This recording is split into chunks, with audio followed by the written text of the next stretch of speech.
Hello friends, welcome back to મુક્તિસ kitchen. હું છું મુક્તિ પંડ્યા. આજે હું લઈને આવી છું શિયાળામાં પેટ ભરીને ખવાય અને એકદમ જ ટેસ્ટમાં લાગે, એકદમ હેલ્ધી, વેજીટેબલથી ભરપૂર એવું આપણે અહીંયા બાજરીના લોટના પુડલા બનાવીશું, જે એકદમ ફટાફટ બી બનશે અને ખાવામાં બી એટલી જ મજા આવે છે. તો અહીંયા બાજરીના પુડલા આપણે કેવી રીતે બનાવવા એ હવે જોઈ લઈએ.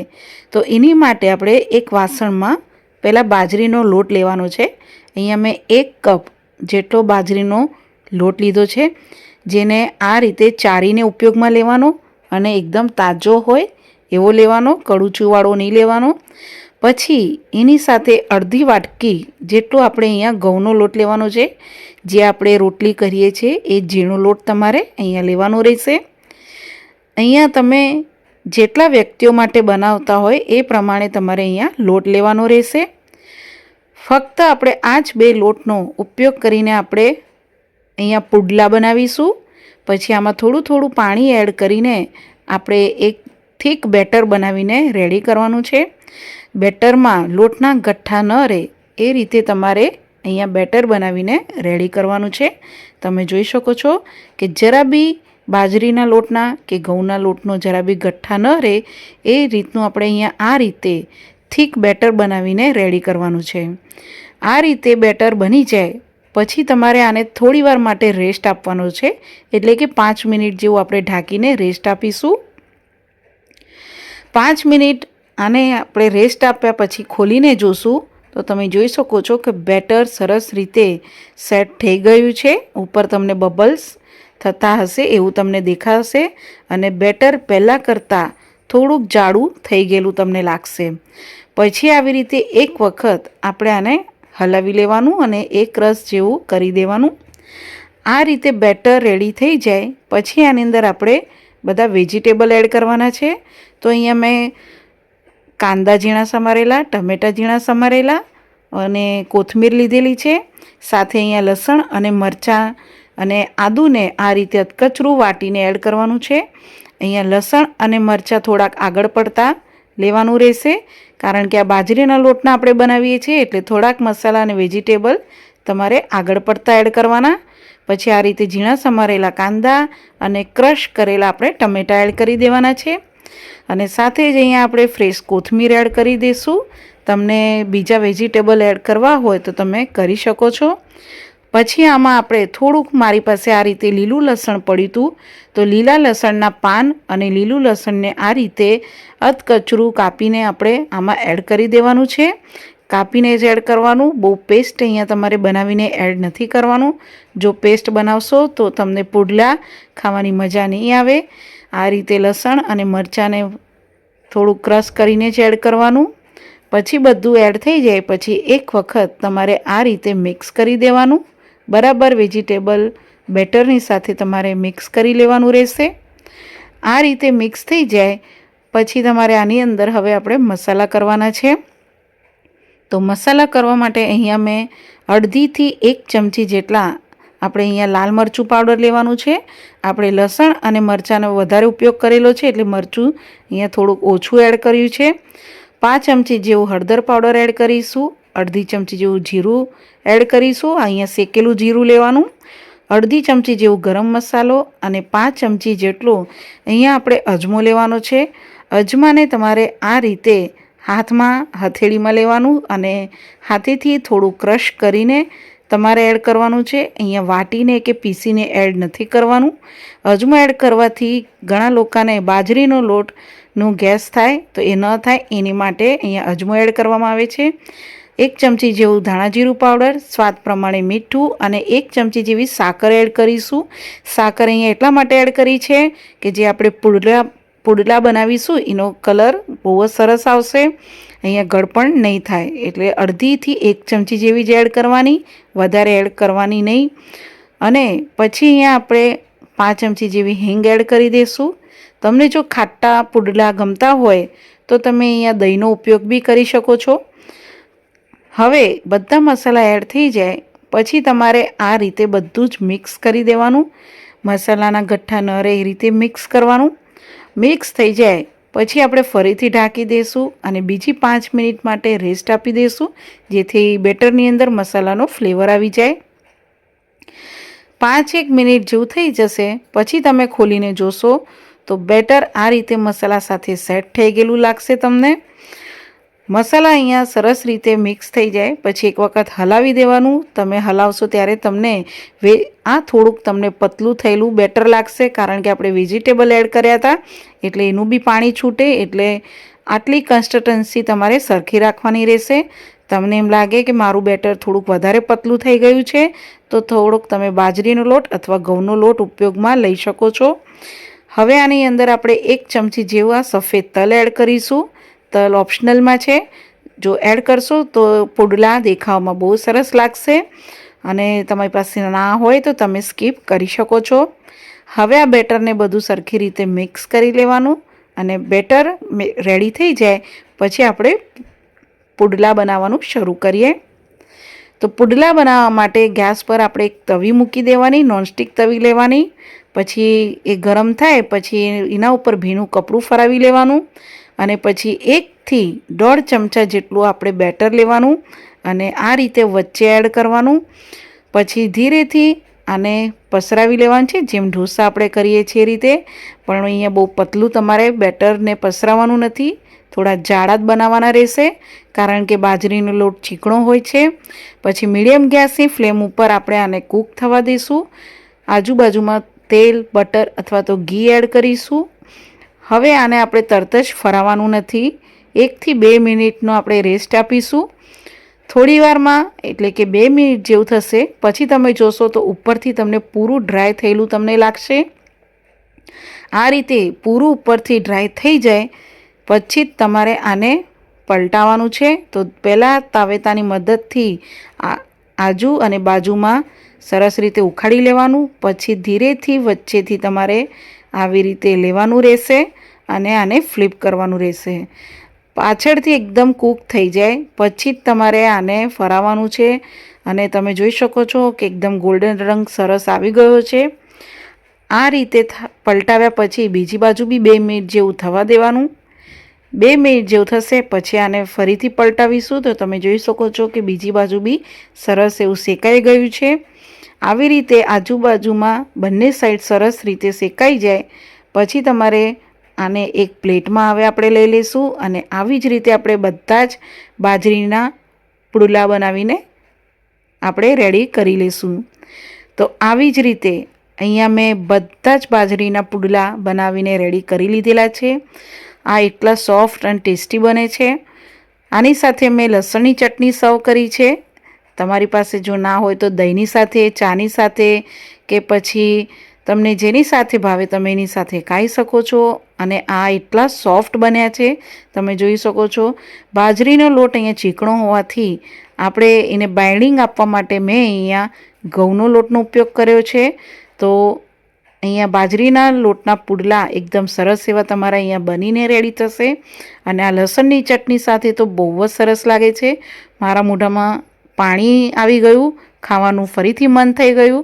તમને જોતાની સાથે જ ખાવાનું મન થઈ જાય તો આજે જ તમે આ પુડલા બનાવીને જરૂરથી ટ્રાય કરજો. બહુ જ સરસ બને છે. બીજા દિવસે બી આ પુડલા એટલા સોફ્ટ જ રહે છે. તમે એક દિવસ બી આને રાખી શકો છો અને આ બાજરીના પુડલા આટલી ક્વોન્ટિટીથી 5 થી 6 વ્યક્તિના બનીને રેડી થઈ જાય છે. સાંજે ઓછી ભૂખ હોય તો બી તમે આને ખાઈ શકો છો. બાળકોના ટિફિન બોક્સમાં બી આપી શકો છો, સવારના નાસ્તામાં બી ખાઈ શકો છો. તો આ રીતે વેજીટેબલથી ભરપૂર અને પેટ ભરીને શિયાળામાં ખવાય એવું ટેસ્ટી ફટાફટ બનીને રેડી થઈ જાય એવા બાજરીના પુડલા આપણા રેડી છે. તમે એકવારથી જરૂરથી ટ્રાય કરજો અને તમને જો મારી રેસીપી ગમે તો મારી ચેનલને સબસ્ક્રાઈબ કરજો, બેલ આઇકન પર ક્લિક કરજો, લાઈક કરજો, શેર કરજો અને કેવી લાગી મને કોમેન્ટ્સ બોક્સમાં જણાવજો. Thank you for watching. તો અહીંયા મલાઈ મેથી મટરનું શાક બનાવવા માટે સૌથી પહેલાં તમારે એક કડાઈમાં આપણે 2 ચમચા જેટલું તેલ લેવાનું છે. અહીંયા 2 ચમચા જેટલું તેલ ગરમ થાય પછી એની અંદર આપણે એક મોટો મીડિયમ સાઇઝનો કાંદો લેવાનો છે, જેને આ રીતે ઊભી સ્લાઇસમાં તમારે કટ કરીને રેડી કરી લેવાના છે. અહીંયા મેં એક મોટો મીડિયમ સાઇઝનો કાંદો હતો એ લીધો છે ને આવી સ્લાઇસ કરીને આપણે કટ કરીને એડ કરવાના અને ગુલાબી રંગના થાય ત્યાં સુધી તમારે આને કૂક કરવાનો છે. ગેસની ફ્લેમ તમારે અહીંયા મીડિયમ રાખવાની રહેશે, બહુ સ્લો અહીંયા રાખવાના નથી. અહીંયા કાંદા એડ થઈ જાય અને થોડા સોટે થઈ જાય પછી અહીંયા મીડિયમ સાઇઝનું એક ટમાટર લેવાનું, એડ કરી દેવાના ટુકડા કરીને અને સાથે 3 થી 4 કળી લસણની અને 2 લીલા મરચાંના આ રીતે ટુકડા કરીને તમારે એડ કરી દેવાના અને મિક્સ કરી લેવાનું છે. પછી 1 ચમચી જેટલું જીરું, 3 થી 4 મરચાં આપણે અહીંયા લાલ વઘારના જે મરચાં હોય છે એ લઈશું અને એડ કરીને મિક્સ કરી લેશું. અહીંયા બધું જ મિક્સ થઈ જાય પછી તમે જોઈ શકો છો થોડી વારમાં કાંદા ગુલાબી રંગના થઈ ગયેલા લાગશે અને ટમેટાં તમને અહીંયા થોડા સોફ્ટ થતા લાગશે. ત્યારે તમારે આ સ્ટેજ ઉપર અહીંયા 2 તજનો ટુકડો એડ કરવાનો અને એક મોટો એલચો જે મળે છે બજારમાં એને આ રીતે તોડીને પછી તમારે એડ કરવાનું છે અને પછી આપણે મિક્સ કરી લેવાનું છે. આવી રીતે ઉપરથી થોડાક તમે ખડા મસાલા એડ કરશો તો આ શાકની અંદર બહુ જ સરસ સુગંધ આવે છે અને ટેસ્ટમાં લાગે છે. થોડી વારમાં 3 મિનિટ પછી તમે જોશો તો ટમેટાં આ રીતે સરસ એવા સોફ્ટ થઈ ગયા હશે. ત્યારે તમારે ગેસની ફ્લેમ બંધ કરી દેવાની અને આને રૂમ ટેમ્પરેચર ઉપર ઠંડુ થવા દેવાનું અને પછી એક મિક્સર જારના બાઉલમાં લઈને બધું તમારે સ્મૂથ પીસીને રેડી કરી લેવાનું છે.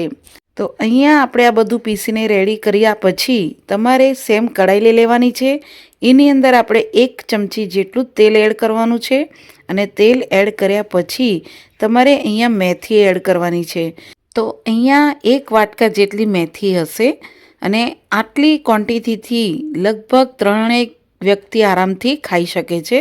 તો અહીંયા 1 વાટકા જેટલી અહીંયા મેથી એડ કરવાની. એને પહેલાં ધોઈને સાફ કરીને અને પછી તમારે આ રીતે મોટા મેં અહીંયા કટ નથી કર્યા. તમારે જો કટ કરીને મેથી એડ કરવી હોય તો કરી શકો છો, પણ મેં આખી જ અહીંયા એડ કરેલી છે અને થોડી વારમાં આ રીતે એકદમ સોફ્ટ થઈ જાય ત્યાં સુધી તમારે કૂક કરવાની છે.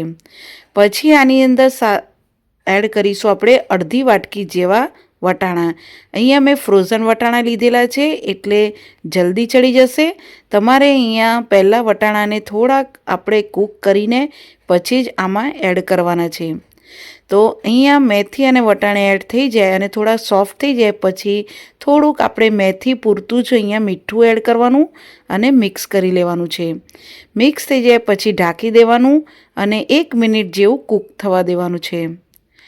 1 મિનિટ જેવું થશે પછી તમે આ રીતે ખોલીને જોશો તો મેથીમાંથી સરસ રીતે પાણી બી છૂટું પડ્યું હશે અને મેથી જે છે એકદમ સરસ ચડી ગયા હશે અને વટાણા જે આપણા અધકચરેલા ચડેલા છે એ પણ સરસ એવા ચડી ગયેલા હશે. હવે અહીંયા મેથી અને વટાણા સરસ ચડી જાય પછી ગેસની ફ્લેમ બંધ કરી દેવાની અને આને આપણે એક પ્લેટમાં કાઢી લઈશું. પ્લેટમાં કાઢ્યા પછી આપણે સેમ કઢાઈ લઈશું. એની અંદર આપણે 2 ચમચા જેટલું તેલ લઈશું. તેલને અહીંયા ગરમ થવા દઈશું. તેલ અહીંયા આપણું ગરમ થઈ ગયું છે. પછી આની અંદર અડધી ચમચી જેવું જીરું એડ કરીશું. જીરું તતડી જાય પછી આની અંદર તમારે એડ કરવાનું છે એક તમાલપત્ર. ખડા મસાલા આપણે પહેલાંથી જ એડ કર્યા છે એટલે હવેથી એડ કરવાની જરૂર નથી. પછી 1 ચમચી જેવું ઝીણું સમારેલું લસણ અને 1 ચમચી જેવું ઝીણું સમારેલી લીલા મરચાંના ટુકડા એડ કરી દેવાના. પછી એની સાથે જે આપણે કાંદા ટમેટાની આપણે પેસ્ટ બનાવીને રાખી છે એ બધી જ આમાં એડ કરી દેવાની અને મિક્સ કરી લેવાનું છે. મિક્સ થઈ જાય પછી તમારે આની અંદર 1 ચમચી જેવું લાલ મરચું પાવડર, 1 ચમચી જેવું ધાણા જીરું પાવડર, 5 ચમચી જેવું હળદર પાવડર નાખવાનું અને સ્વાદ પ્રમાણે મીઠું એડ કરવાનું છે. અહીંયા મીઠું આપણે હવે ગ્રેવી પૂરતું જ એડ કરવાનું છે કારણ કે આપણે મેથી વટાણામાં આપણે મીઠું એડ કરી લીધેલું છે. હવે બધો મસાલો એડ થઈ જાય પછી આપણે મિક્સ કરી લેવાનું અને તમને જરૂર લાગે તો અહીંયા થોડુંક પાણી એડ કરવાનું જેથી મસાલા આપણા છે એ બળી ન જાય. હવે ગેસની ફ્લેમ તમારે અહીંયા લો ટુ મીડિયમ રાખવાનું રહેશે અને આ મસાલાને આપણે ચડાવવાનું છે. તો હવે આપણે આના ઉપર એક ઢાંકણું ઢાંકી દઈશું અને 5 થી 7 મિનિટ માટે મસાલાને કૂક થવા દઈશું. લગભગ 7થી 8 મિનિટ જેવું થઈ ગયું હશે. તમે ખોલીને જોશો તો સરસ એવું મસાલામાંથી તેલ છૂટું પડેલું તમને દેખાશે અને તમને અહીંયા જે મસાલા છે એ પણ સરસ એવા ચડી ગયેલા દેખાશે. હવે મિક્સ કરી દેવાનું અને પછી એની અંદર આપણે અડધો કપ જેટલું જ પાણી એડ કરવાનું છે. અહીંયા ગ્રેવી આપણે બહુ ઢીલી કે પછી બહુ વધારે નથી બનાવવાની. ફક્ત આપણે અહીંયા અડધો કપ જેટલું જ પાણી એડ કરવાનું અને પાણી એડ કર્યા પછી મિક્સ કરી દેવાનું. ફરીથી આપણે ઢાંકી દઈશું અને બીજી 5 મિનિટ માટે કૂક થવા દઈશું. 5 મિનિટ જેવું થશે પછી તમે ખોલીને જોશો તો સરસ એવી ગ્રેવી આપણી ચડી ગઈ હશે. તેલ બી છૂટું પડી ગયું છે અને આ રીતે બને પછી તમારે એક વખત હલાવી લેવાનું અને હલાવ્યા પછી હવે આની અંદર આપણે એડ કરવાનું છે જે આપણે મેથી અને વટાણાને આપણે પહેલાંથી જ ચડાવીને રાખેલા છે એ બધા જ તમારે આમાં એડ કરી દેવાનું છે. આવી રીતે તમે મેથી અને વટાણાને જો પહેલાંથી ચડાવીને તમે આની અંદર એડ કરશો તો જે મેથીનો જે કડવો સ્વાદ હોય છે, ઘણી વખત મેથી કડવી બી લાગતી હોય છે, એ નહીં લાગે અને સરસ રીતે ચડીને બી મિક્સ થઈ જતી હોય છે. તો આ રીતે મેથી અને વટાણા એડ થઈ જાય પછી તમારે સરખી રીતે મિક્સ કરી લેવાનું. તમે જોઈ શકો છો કે મેથીને આપણે એક એક છૂટું પાડીને મિક્સ કરીએ છીએ તો એવી જ રીતે તમારે છૂટું પાડીને તમારે મિક્સ કરવાનું છે. તમને એવું લાગતું હશે અહીંયા કે મેથી અને વટાણા એડ કર્યા પછી આ ગ્રેવી બહુ જ જાડી લાગે છે, પણ અહીંયા આપણે પાણીનો ઉપયોગ જરા બી નથી કરવાનો. હવે આપણે આની અંદર એડ કરવાનું છે 1 વાટકી જેટલી અહીંયા આપણે મલાઈ એડ કરવાની છે. અહીંયા હોમમેડ જ મલાઈ છે, જેમાં ઘરમાં દૂધમાંથી જે મલાઈ નીકળે છે એ જ મેં મલાઈ અહીંયા એડ કરી છે. તમારી પાસે જો મલાઈ ના હોય તો બજારમાં ફ્રેશ ક્રીમ મળે છે એ તમારે એડ કરી દેવાની. મલાઈ એડ થઈ જાય પછી આની અંદર આપણે અડધી ચમચી જેવો ગરમ મસાલો પાવડર એડ કરી દઈશું અને સાથે જ અડધી ચમચી જેવું કસૂરી મેથીનો આ રીતે ક્રશ કરીને એડ કરવાની. બંને એડ થઈ જાય પછી સરખી રીતે તમારે મિક્સ કરી લેવાનું છે. અહીંયા પહેલાં તમને કીધું કે પાણીનો ઉપયોગ બહુ નથી કરવાનો, કારણ કે હવે આપણે જે મેથી એડ કરી છે એને મલાઈ સાથે આપણે કૂક કરવાની છે.